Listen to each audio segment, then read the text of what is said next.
ሰበር ዜና የማንቸስተር ዩናይትድ አሰልጣኝ ሩበን አሞሪም ከደቂቃዎች በፊት ስንብታቸው ተሰምተዋል። መግቢያ ላይ እንዳልኳችሁ ከክለቡ የስፖርት ዳይሬክተር ጆይ ዊልኮክስ ጋር መጋጨታቸው ለዚህ እንዳበቃቸው እየተነገረ ነው የሚገኘው። ከትናንትናው የአቻ ውጤት በኋላ የሰጡት ጋዜጣዊ መግለጫ ለስንብታቸው መፍጠን ምክንያት ይመስለኛል አሉት። የስንብታቸው መፍጠን ትልቁ ምክንያት የሰጡት ነው። አንደኛ በማን አለብኝ የተሰጡት አስተያየት አለ።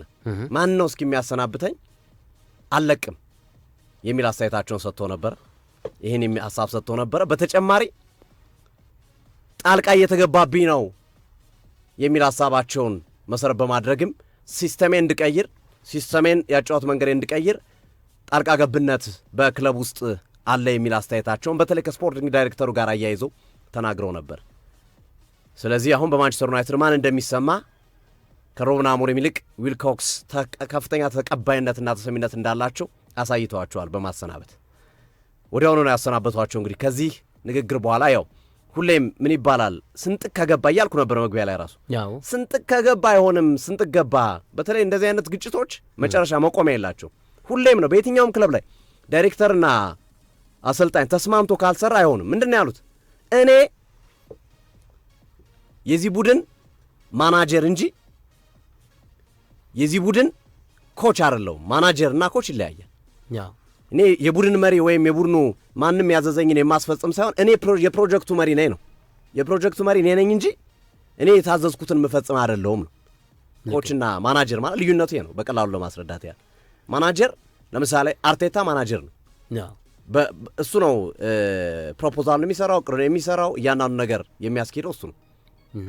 አንዳንድ ክለቦች ላይ ደግሞ ዋነኛ ኃላፊነቱ እንደዚህ አይነት ኃላፊነት ስፖርት ዳይሬክተሩ ይወስድና ኮቾቹ ዴይ ቱ ዴይ ስራዎችን ነው የሚሰሩት እንጂ ረጅም ጊዜ እቅድ ይዘው የመስራት እንትን አይፈቀድላቸውም። ለምሳሌ በጣም የገረመኝ ነገር ሁለቱም በአንድ ሳምንት ነው የተሰናበቱት። ሁለቱም ጥያቄያቸው ተመሳሳይ ነው። ሁለቱም ደግሞ ውጤት እያጡ ነው ይህንን ጥያቄ እየጠየቁ ያሉት።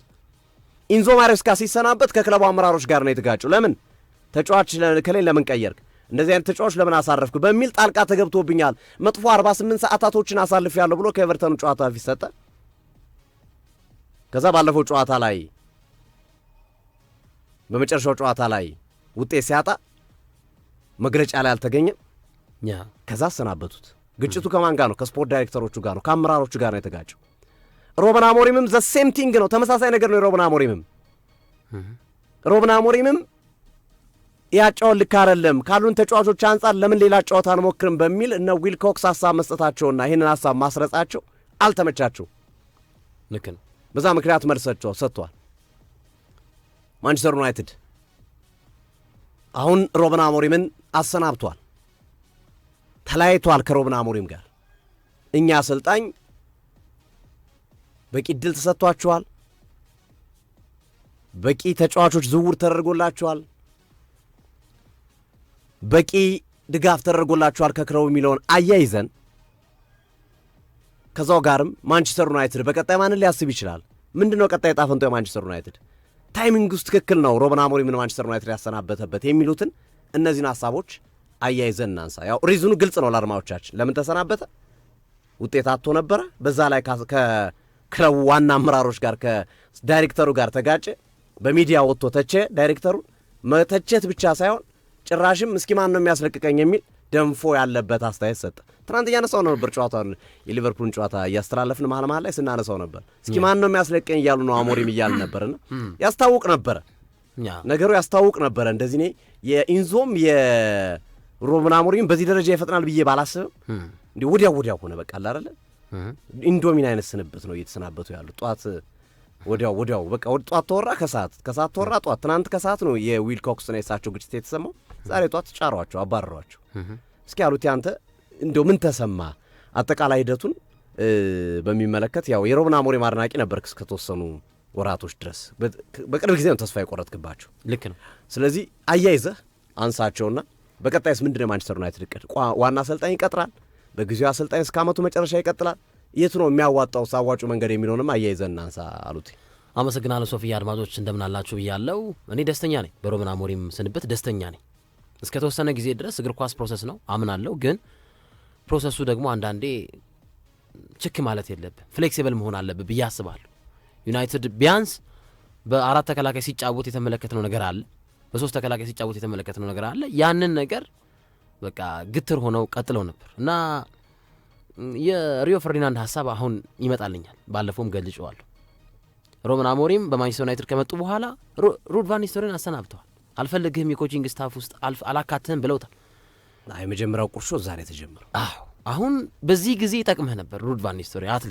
አትሊስት ለኬር ቴክር አሰልጣኝነት ሩድ ቫን ኒስተልሮይ በዚህ ሰዓት ቢኖር ይጠቅምህ ነበር። ታስታውሳለህ አሉት ይዛኔ ሩድ ቫን ኒስተልሮይ ምንድን ነው ያለው? ከዚህ በኋላ ከዋና አሰልጣኝነት ያነሰ ሚና አልቀበልም፣ ነገር ግን አስታውሳታለሁ ንግግሩን ራሱ ልክ ነው። ማንቸስተር ዩናይትድ ስለሆነ ግን ኪት አቀባይም ሆነ ስራ ቢለኝ ይቀበላለሁ ነው ያለው። እንዲህ ቃል በቃል ነው ያለው። ትጥቅ አቀባይ ትጥቅ ያዥ ሆነ ስራም ቢለኝ ማንቸስተር ዩናይትድ ይዛለሁ፣ ሌላ ክለብ ላይ ግን ምክትል አሰልጣኝነትን የትኛውም ክለብ ላይ አልቀበልም ነበር ያለው ሩድ ቫን ኒስተልሮይ። እና እንዲህ አይነት ሜንታሊቲ ያለውን ሰው መግፋታቸው ገና የመጀመሪያው የሩበን አሞሪም ስህተት ነበረ ብዬ አስባለሁ። አሁን ላይ ቁጭ ብለህ ስታስበው ልክ ነው ያንን ነገር ማድረጋቸው ልክ ነውና ጥሩ ሀሳብ ነው ያነሳው። ስላስታወስኳት ንግግሩም ጭምር አእምሮ ይወስዳለች ነው የሩድ ቫን ኒስተልሮይ። ልክ ነው። ዋነኛ የጸቡ ጉዳይ እንግዲህ አሁን ከዚህ በኋላ ይወጣሉ ብዬ አስባለሁ ዜናዎቹ። ግን እኛ ስቱዲዮ እስካለንበት ሰዓት ድረስ ይህ ቀርጻ ለአድማጮች ጆሮ እስከደረሰበት ሰዓት ድረስ የአለመግባባት ጉዳይ አለ፣ የውጤት ማጣቱ አለ። ከውጤት ማጣቱ ጎን ለጎን ደግሞ የማንቸስተር ዩናይትድ ስፖርቲንግ ዳይሬክተሮች የሚጠይቋቸው ጥያቄዎች አሉ። በዚህ አቅጣጫ ብትሄድ ይህንን ብትሞክረው የሚል ሀሳብ አቅርበዋል።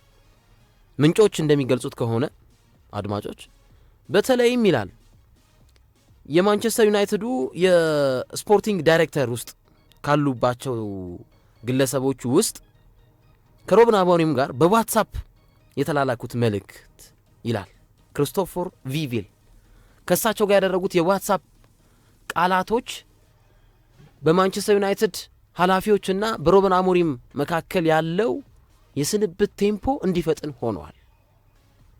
ሊድስ ወልቭስ ውጤት አጥቷል። ማንቸስተር ዩናይትድ ሙሉ 3 ነጥብ አላሳካም። ግን በዋትሳፕ ክሪስቶፈር ቪቪል ሩበን አሞሪምን የጨዋታ ለውጥ አድርግ፣ ለምን በ4 ተከላካይ አትጫወትም፣ ይሄኛው የጨዋታ መንገድ እኮ አልሆንህ አለ፣ በቃ የሚል ቴክስት ላኩላቸው ይላል።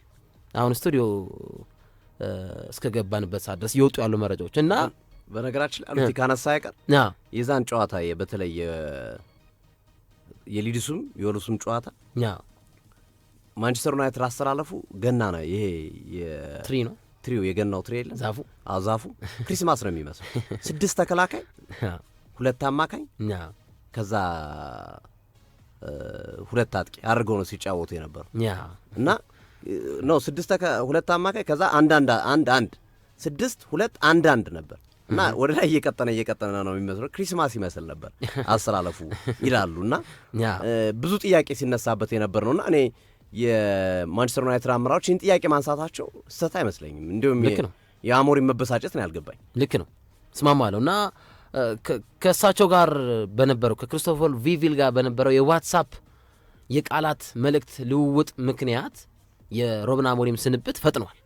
ምንም ጥያቄ የለው። ማንቸስተር ዩናይትድም በይፋ አሁን መግለጫ ወጥቷል። ራሱ የክለቡን መግለጫ ብትመለከቱ ከ85 ሚሊየን በላይ ተከታይ ባለው የፌስቡክ ገጹ ላይ ማንቸስተር ዩናይትድ ከ9 ደቂቃዎች በፊት ይፋዊ የአሰልጣኝ ሩበን አሞሪም ስንብት አረጋግጧል፣ ተለያይተዋል ብለዋል እና መልካም ነገር እንዲገጥማቸው ተመኝተዋል። ያው ይሄ ፕሮፌሽናል ነው ብዬ አስባለሁ። በሽኩቻ ውስጥም በጸብ ውስጥም ብትለያይ አሰልጣኝ ከክለብ ጋር ሲለያይ እንደ ማንኛውም አብረን እንደሰራው ጊዜ የነበረን ጊዜ ጥሩ ነበረ። የዩሮፓ ሊግ ፍጻሜ ጊዜ በዋና አሰልጣኝነት መርተዋል። ቲሙን 6ኛ አድርገዋል። ወደ ቻምፒየንስ ሊግ ከፍ ለማድረግ በሚደረገው ረገድ ጉዞ ላይ አስተዋጽኦ እያደረጉ ይገኛሉ። መልካም ሁሉ እንመኛለን ብለዋል። ማንቸስተር ዩናይትድ እስከ 2027 ድረስ ውል ነበራቸው። ሩበን አሞሪም 14 ወር ነው የቆዩት። እንደውም እኔ በዚህ ፕሮግራም ላይ አንስቼዋለሁ። የኢንዞን ስንብት ስንሰማ የወሩ ኮከብ አሰልጣኝ የመንዙ ተብለው ከ20 ቀን በኋላ ነው ስንብታቸው የተሰማው። እንግዲህ አስብ፣ ልብ በል እንግዲህ በ20 ቀን ውስጥ የወሩ ኮከብ ተብለ በ20 ቀን ውስጥ ማሰናበት፣ 2 ዋንጫ ማምጣት፣ ለቻምፒየንስ ሊግ ቲሙን ኳሊፋይ ማድረግ ነው። ዋይ ነው ታዲያ ማንቸስተር ዩናይትድ ባለስልጣን ለምን ሩበን አሞሪምን አይመለከቱም እንድትል ያደርጋል። እና እሳቸው በዋናነት ዝውውር ላይ ማንቸስተር ዩናይትድ አሁን በዚህ በጥር የተጫዋቾች ዝውውር መስኮት ተጫዋች እንዲፈርምላቸው ፍላጎት ነበራቸው። አትሊስት ይላል ምንጮች እንደሚዘግቡት አንድ የተከላካይ አማካኝ እፈልጋለሁ ብሏል። ማንቸስተር ዩናይትድ ደግሞ ይህን ማድረግ አልችልም፣ እስከ ዛሬ የተሸወርንባቸው የከሰርንባቸው ዝውውሮች አሉ በአንተ ጊዜ የሚል እና ከክሪስቶፈር ቪቪል እና ከሌሎች የማንቸስተር ዩናይትድ የቦርድ የስፖርቲንግ ዳይሬክተር አመራሮች ጋር ነው ግጭት ውስጥ የገቡት እና እኚህ ግለሰብ በነገራችን ትናንትም አስቀምጠውታል። ትናንት በነበራቸው ጋዜጣዊ መግለጫ ላይ በጥር የዝውውር መስኮት ተጫዋች እንድናስፈርም ተነጋግረን ተማምነን ነበረ። ግን ጥር 1 ነው ዛሬ ነው፣ ትናንት ጥር 2 ነው፣ ጥር 3 ነው ትናንት አይደል? እና ቀድመን መጨረስ ያለብንን ስራ ስላልሰራን ጥር 1 ላይ ስጠይቃቸው መልስ የላቸውም፣ ባዶ ነበር መልሳቸው የሚል አስተያየትም ጨምረውበታል። ከጥር ዝውውሩ ጋር የተያዘውም ነገር አንዱ የግጭቱ ከአጫወት መንገዱ በተጨማሪ የጥር የዝውውር መስኮት ላይ ተጫዋች ለማስፈረም ማንቸስተር ዩናይትድ በዳይሬክተሮቹ በኩል ያደረገው እንቅስቃሴ ደካማ መሆን አሞሪምን ተስፋ አስቆርጧቸዋል። ልክ ነው። ለግጭቱ ለፋይቲንጉ ምክንያት ነው። ጥያቄ የለውም። ሶፊ በደንብ ገልጸዋል። ትልቅ የሚባሉ የመገናኛ ብዙኃን ስካይ ስፖርትን ጨምሮ ይህንን አስነብበዋል። ዲስአግሪመንት የመጣው ከታክቲኩ ወይም ከተጫዋቾች የአሰላለፍ በተጨማሪ የዝውውር ጉዳዩም ጥያቄ ተነስቶበታል ብለዋል። ስካይም እነ ቴሌግራፍ የመሳሰሉ መገናኛ ብዙኃኖች ዘግበውታል። አሁን የ3-4-2 የጨዋታ መንገድ አለ ራሱ እሱ ሌላ የቤት ስራ ነው። ግን በዚህ ረገድ ማንቸስተር ዩናይትድ በተለይ ጥሩ የነበሩ ተጫዋቾች ባለፈው በኤሪክ ቴን ሃግ ስር ሻይን ያደረጉ ተጫዋቾች በሩበን አሞሪም ስር ግን በቋሚነት ሻይን ማድረግ አልቻሉም።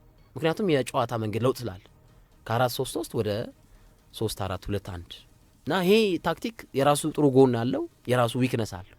በዚህ ረገድ እነ ብሩኖ ፈርናንዴዝ አልተመቻቸው። ትዝ ካላቸው አድማጮች ሩበን አሞሪም ከስፖርቲንግ ሊዝበን ተለያይተው ዩናይትድ ሲመጡ እኮ እንዴ ብሩኖ በቃ አይፈለግም ተብሎ ነበር እኮ። ምክንያቱም በዚህ የጨዋታ መንገድ 10 ቁጥር ተጫዋች የለም እና ማለት ለሩበን አሞሪም ጥሩ ጊዜ አይደለም። እንደ ሰውኛ ስትመለከተው መባረራቸው ደስ ብሎኛል። ማንቸስተር ዩናይትድን በከፍተኛ የውጤት ማጣት ጉዞ ላይ እንዲሄድ አድርገውታል። ግን ደግሞ ለምሳሌ ኢምቦሞ የለም፣ አማድ የለም፣ ማዝራዊ የለም፣ ብሩኖ የለም። አትሊስት ብሩኖ አጠገባቸዋል፣ ማጉዌር የለም፣ እነሱ አጠገባቸዋሉ። ግን እነዛን ደግሞ ስታስበው አሁን ምን ይሰማቸዋል? አሁን ብዙ ጥሩ ግንኙነት ነበራቸው። በተለይ በዚህ በ3-4-2-1 የጨዋታ መንገድ ላይ አማድን፣ ኢምቤሞን፣ ማዝራዊን ከሩበን አሞሪም ጋር ያላቸው ግንኙነት በጣም ጥሩ እንደሆነ ማሳያ ነውና ለአፍሪካ ዋንጫ ሄደዋል። እነሱ በሌሉበት ነው የተባረሩት። ፊል ታደርጋለህ እንደ ሰውኛ፣ ያሳዝነዋል። ግን ስቲል ነው የማንቸስተር ዩናይትድ ደጋፊዎች አሁንም የተለያዩ መገናኛ ብዙሃኖችን ፌስቡክን፣ ኤክስን ጨምሮ ስትመለከት ለሁለት የተከፈለ ይመስላል ስሜቱ። ሩበን አሞሪም ቢቀጥል የሚል ሀሳብ አለ የተወሰነ ፐርሰንትም ቢሆን። ትናንትና ሮኒ ምንድን ነው ያለው? አሳዝነውኛል ሩበን አሞሪም። በቅያሪ ወንበር ላይ ያሉ የማንቸስተር ዩናይትድ ተጫዋቾች በጣም ታዳጊዎች ናቸው፣ በጣም ወጣቶች ናቸው እና በዚህ ረገድ ምን ያደርጉ እሳቸውስ አሳዘኑኝ አለ ሮኒ። እነ ሌሎቹ ደግሞ አሁን እነ ጋሪ ኔቨል ደግሞ እንዲሰናበቱ ይፈልጋሉ፣ ተሰናብተውላቸዋል።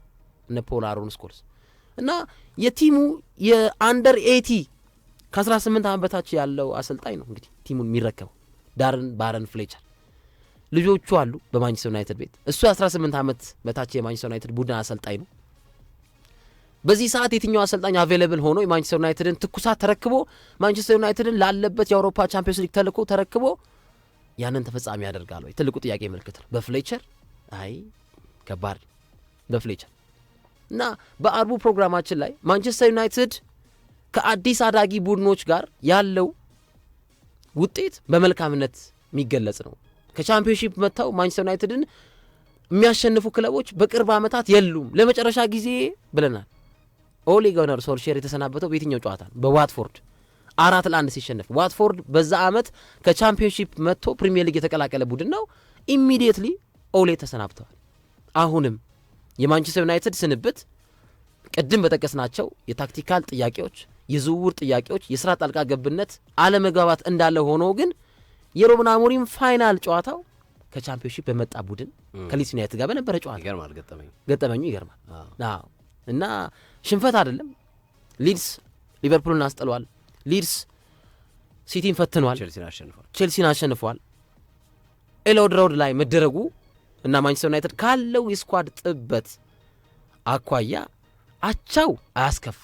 ግን ቅድም የጠቀስናቸው በቀደም ተከተል ያስቀመጥናቸው ዝርዝሮች እንግዲህ ዩናይትድን ከሩበን አሞሪም ጋር እንዲለያዩ አድርጓቸዋል። እኔ ተስፋ የቆረጥኩባቸው ነገሮች አሉ፣ በተደጋጋሚ ገልጬዋለሁ። በእያንዳንዱ ጨዋታ ማንቸስተር ዩናይትድ የተከላካይ ክፍሉ ኮምቢኔሽኑ የሚለያወጥ ነው። በእያንዳንዱ ጨዋታ ሩበን አሞሪም ቅያሬዎቻቸው ተከላካይ ላይ ያማከለ ነው። ተከላካይ እኮ ላሳርፈው ውጤቴ ጥሩ ነው ብለህ የምትቀይረው ወይ ሮቴሽን ትጠቀማለህ በትንሽ ጨዋታዎች ላይ ልክ እንደና አርሰናል ካልተጎዳበ በስተቀር ማለት ነው። ዩናይትድ ላይ ግን ጉዳቱ አለ። ያ ኦፍ ኮርስ ግን በጉዳት ውስጥ ሆኖም ብዙ ጊዜ ቅያሬዎቻቸው ተከላካዮቻቸውን ይነካሉ እና ደግሞ እኔ በጣም ተስፋ የቆረጥኩት እነ ማንታቶን ቀይረው አስገብተው እዚህ ታክቲካል ተብሎ ተጠየቁ ከጋዜጠኛ። ታክቲካል ነው ዚርክዚን አስወጥተህ እንደዚህ ተጫዋች ያስገባኸው ውጤት እየፈለክ ጎል እየፈለክ ፕሪሚየር ሊግ ተጫውቶ ማያውቅ ተጫዋችን ማስገባት ልክ ነው ብሎ ጠየቀው። ሩበን አሞሪም ምላሻቸው ያ ታክቲካል ነው አሉ። ይሄ እንደ ተመልካች እንደ ደጋፊ ያማል፣ እንደ እግር ኳስ ትንሽ እንደሚያቅሰውም ደግሞ የራስ ሪፍሌክሽንን ታንጸባርቃል። እና ምናልባት ትላንትና ማንስቸዋለን በዚህ ፕሮግራም ላይ የማንቸስተር ዩናይትድ ደጋፊዎች ጂም ዌትስ የተባለ ተጫዋች አለ እዚህ ቡድን ውስጥ ከፍራንኪ ዲዮንግ ጋር ከቲያጎ አልካንትራ ጋር እያነጻጸሩት የሚገኝ ተጫዋች አለ። አሁን ዩናይትድ ዝውውር ላይ ራሱ እምቢ ቢል እኚህ ግለሰብ ክሪስቶፈር ቪቪል የታዳጊዎች ዲቨሎፕመንት ላይም የሚሰሩ ናቸው ከስፖርቲንግ ዳይሬክተርነቱ ሚና በተጨማሪ እና እነዚህን ተጫዋቾች ለማንቸስተር ዩናይትድ ማብቃት ይጠበቅባቸዋል። ኦብቪየስሊ ዳረን ፍሌቸር ከመጣ ጂም ዌትስን እንመለከተዋለን ግዢ ራሱ ባይፈጸምለት፣ ግን አፋጣኝ የአሰልጣኝ ቅጥር ማንቸስተር ዩናይትድ ሁነኛ አሰልጣኝ ያስፈልገዋል። ግን ማን ያለ የአሰልጣኝ ጉዳይ ለብቻ ነው ብዬ ነው። እሺ ሶፊ ማንቸስተር ዩናይትድ እኔ በሩበን አሞሪም ስር ያው ሽንፈቶቹ እንዳሉ ሆነው ያጋጠሙ ያልተጠበቁ ሽንፈቶች የቡድኑ አለመሻሻል ለመሰል ነገሮች እንዳሉ ነው። ግን አንድ ነገር ላይ ክሬዲት መስጠት እፈልጋለሁ ማንቸስተር ዩናይትድ። እሺ በማጥቃት እንቅስቃሴ ቡድኑ ያደገበት መንገድ ማንቸስተር ዩናይትድ እያነሳን ነበር። ልክ ነው። አንተ ገልጸዋል። በኤክስጂ ሬት አንደኛ ነው፣ ቻንስ ክሬት በማድረግ አንደኛ ነው፣ በሙከራ አንደኛ ነው። ኢቭን ጎል በማስቆጠርም ብዙ ጎል ያስቆጠረ ሶስተኛው ቡድን ነው በሊጉ ማንቸስተር ዩናይትድ። ይህን ክሬዲት ሊሰጣቸው ይገባል። ይሄ የማጥቃቱን እንቅስቃሴ በደንብ ሰርተውታል። ይህንን አሁን የሚመጡት አሰልጣኞችም ከዚህ ጋር ታሳቢ ባደረገ መንገድ መምጣት ይኖርባቸዋል። ይህንን ከፍ አድርገው ማስቀጠል፣ ተጨማሪ ደግሞ ተከላካዩና አማካኙን ማጠናከር ላይ ትልቅ ስራ መሰራት አለበት ብዬ አስባለሁ። ሩበን አሞሪም እንዲሁ ባዷቸውን ሄዱ ለማለት አሁን ኦሌንም ስታነሳ ኢቨን ዋንጫ አንስቷል። ኦሌም ኤሪክ ቴን ሃግም ዋንጫ አምጥቷል። ዋንጫ ባይባልም በማንቸስተር ዩናይትድ እንደ ክለቡ ታላቅነት አንጻር ግን የምታስታውስባቸው ነገር የለም። የሆነ አሁን ቫናል ማን ነው ኦሊ ጉናር ሶልሻየር ሲባል የቀድሞ ተጫዋችነቱን ባየር ሙኒክ ላይ ያስቆጠራቱን ጎል ካልሆነ በአሰልጣኝነቱ እንደ ልታስታውሰው የምትፈልግ አይደለም። ታች ነው ኖርዌይ ሊግ ነበር፣ ታች ሊግ ነበር። ኤሪክ ቴን ሃግን በቃ መላጣቸውን ስታይ ገና ፎቶቸውን ሲያይ አንድ የማንቸስተር ዩናይትድ ደጋፊ የሚናደድባቸው አይነት ሰው ናቸው። ሩበን አሞሪም ጋር ግን እንደዚህ አይነት ባድ ብለድ ያለ አይመስለኝም። ሩበን አሞሪም ጋር የማንቸስተር ዩናይትድ ደጋፊዎች የሆነ በቃ በመሳሳት ነው እያሰናበቷቸው ያሉት፣ በመራራት ይመስለኛል ስሜቱ። ይሄ ጭክን የምትልባቸው አይነት ሰው አሁን ቴን ሃግን በቃ ጨክነባቸው እንዲሄዱ የምትፈልጋቸው አይነት ሰው ናቸው። ኦሌም ብዙ ድል ተሰጥቷቸዋል፣ ጨክነ እንድትሄድባቸው ያደርጋል። ይህኛው ሰው ግን ለክለቡ ያላቸው ፍቅር፣ የክለቡ ጋር ያላቸው ኮኔክሽንና መሰል ነገሮችን ስትመለከት የሆነ እንድትሳሳላቸው ያደርጋላል። ግን እግር ኳስ ውጤት ነው። ባለፈው አንስተዋል። እንደ ማንቸስተር ዩናይትድ፣ ሪያል ማድሪድ፣ ባርሰሎና፣ ባየር ሙኒክ አይነት ክለቦች አይታገሱም። አንድ ዓመት ለእነሱ ብዙ ነው። አንድ ዓመት ዋንጫ ሳያነሱ መቆየት። ማንቸስተር ዩናይትድ እኮ እንግዲህ ከ10 ዓመታት በላይ አሳልፏል ዋንጫ ሳያነሳ፣ የፕሪሚየር ሊግ ዋንጫ ማለት ነው። አዎ እንዴ 13 ዓመት 14 ዓመት ማለት ነው። ስለዚህ ማንቸስተር ዩናይትድ ይህንን ነገር አክሴፕት ማድረግ የሚፈልግ ለዛ ነው ቶሎ ውሳኔዎችን የሚቀይረው። ቶሎ ወሳኝ ውሳኔ በመወሰን ለውጦችን ለማምጣት በፍጥነት ወደ ለውጥ ለመግባት እነ ፖል ፖግባን፣ ክርስቲያኖ ሮናልዶን፣ ጃረን ሳንቾን ሲያመጣ እኮ የኦሊ ጉናር ሶልሻየር ምርጫ የነበሩት እኮ ኤርሊንግ ብራውት ሃላንድ፣ ጁድ ቤሊንግሃም፣ እና የመሳሰሉ ተጫዋቾች ነበር። ማንቸስተር ዩናይትድ ትግስት ስለሌለው ነው ወዲያው ነው የምፈልገው ዋንጫ፣ ስለዚህ ወዲያው ማምጣት ስለምፈልግ ፕሩፍ ያደረጉ ተጫዋቾችን ነው የማመጣው ብሎ ያመጣው እንጂ 2 ዓመት 3 ዓመት ሰጥቶ ታግሷቸው ቢሆን ኦሊ ጉናር ሶልሻየርን፣ ሃላንድን፣ ቤሊንግሃምን እና የመሳሰሉ እነሳቸው ያሏቸውን ተጫዋቾች አምጥቶ ቢሆን ማንቸስተር ዩናይትድ አሁን ላይ ሌላ ዓለም ውስጥ ገብቶ ሊሆን የሚችልበትና ወደ ቀደም አቋሙ ተመልሶ ሊመጣ የሚችልበት ሂደት ይኖራል ብዬ አስባለሁ። አሁንም እቅዳቸውን ትርምስምስ ባለ መንገድ ሳይሆን ጽድት አድርገው ማውጣት አለባቸው ማንቸስተር ዩናይትዶች። ጽድት አድርገው ቡድኑ ካለበት ችግር አንጻር እኔ አሁንም ማንቸስተር ዩናይትድ 2-3 ዓመት ይፈልጋል። የትኛውም ማሰልጣኝ ቢመጣ ይፈልጋል። የፈለግከውን አይነት ተጫዋች ምባፔን ብታስፈርም እንኳን ጊዜ ይፈልጋል። ልክ ነው። ቡድኑ ይፈልጋል። ስለዚህ ይህንን አክሴፕት ማድረግ አለባቸው ማንቸስተር ዩናይትዶች። ውስጣቸው ማመን አለባቸው። ልክ ነው ሶፊ። አይናዋቃለሁ ትልቅ ክለብ ነው፣ ብዙ ዋንጫ ያስፈልገዋል። በየዓመቱ ዋንጫ መውሰድ የሚፈልግ ክለብ ነው ካለው ዓለም አቀፋዊ ተቀባይነት፣ ደጋፊ እና መሰል ነገሮች አንጻር ግን ያንን መሰረት ያደረገ ነገር ማሰብ እንዳለባቸው አስባለሁ። ሩበን አሞሪም በማንቸስተር ዩናይትድ ግን እኔ ከማረሳቸው ነገሮች መካከል በተለይ አጥቂውን ያጠናከሩበት መንገድ፣ አጥቂው ላይ የሰሩት ስራ በጣም በጣም አስተማማኝ ስራ ሰርተዋል። አሁን ግማሽ ስራ አቅለው ነው የሚጠብቁት አዲሱ አሰልጣኝ። ከዚህ በፊት እኮ ኤሪክ ቴን ሃግ ምንም ያልተሰራ ነገር አልነበረም። እንደገና እንደ አዲስ ነው ገንብተው የመጡት። ሩበን አሞሪም ቴን ሃግ ምንም ነገር ስላልሰሩላቸው ከባዶ ነው የጀመሩት። ኦሊ ጉናር ሶልሻየር ለቴን ሃግ የሰሩት ስራ ቴን ሃግ ተመሳሳይ ነገር ነው፣ የእሳቸውም ችግር እንዳለው ነው። ሞሪኒዮም ቫናልም እያለ ከዴቪድ ሞይስ ጀምሮ አንዱ ለአንዱ ያቀበለው ዱላ የለም። ልክ ነው። ሌሎቹ ክለቦች ላይ እኮ የዱላ ቅብብሎሽ እኮ አለ እኮ። እውነት ነው እንዴ